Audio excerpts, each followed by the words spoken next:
그러면요, 여러분, 보복 운전하는 분들의 그 심리, 아까 뭐 갑옷을 입고 있다 말씀을 해주셨는데 평론가님은 어떻게 보세요? 심리가 어떨까요? 뭐 여러 가지 이유를 많이 해요. 특히 뭐 민족성 얘기하시는 분도 있어요. 거기까지 나오나요? 한국인들이 뭐 다혈질이어가지고 이 주체를 못해서 네. 뭐 이렇게 표현을 한다 이렇게 말씀하시는 분도 있고, 또 최근에 뭐 분노 조절 장애를 많이 말씀을 하셨거든요. 이제 워낙 그런 걸 통제하지 못하셔가지고 그걸 다른 사람한테 일방적으로 내쏜다 이렇게 말씀도 하시는데, 네.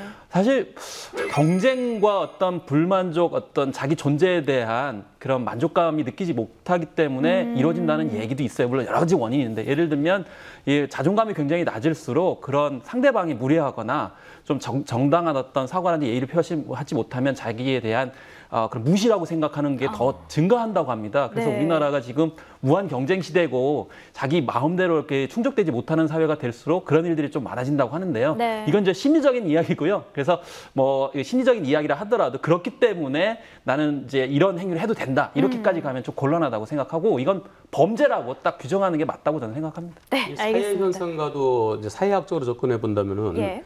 연세 드신 분들은 보복운전 안 합니다. 물론 간혹 있겠지만 대체로 젊은 분들이에요. 네. 혈기가 왕성한.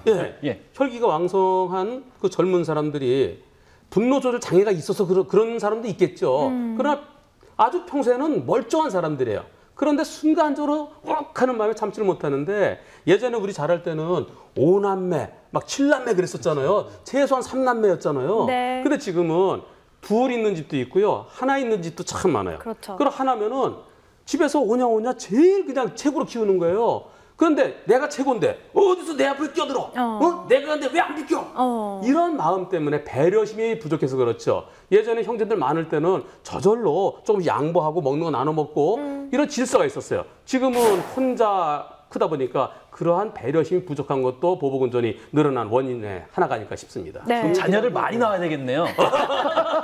네. 일단 이게 이제 심리학적으로 보면은 네. 자동차라고 하는 공간 자체가 자기만의 공간이라는 거죠. 사실은 우리가 이제 걷고 있는데 누가 앞에 껴들어오면은 화를 내지는 않지 않습니까? 근데 이제 꼭 차를 타고 갈 때 앞에 껴들 때가 문제인데, 그 자기만의 공간인데 자기만의 공간에 누가 침범해 들어오는 것 같은 느낌을 사람들은 받을 수가 있다는 거죠. 그러니까 심리학적으로 이렇게 흥분을 할 수 있는 것들은 좀 인정될 수 있는 부분이 있습니다. 네. 하지만 이제 우리나라가 아까 말씀하신 것처럼 분노 조절이 잘 안 되는 상황인데, 이제 그게 두 가지 이유가 있는 거죠. 하나는 뭐냐면 우리가 너무 열심히 살고 있다는 거죠, 국민들이.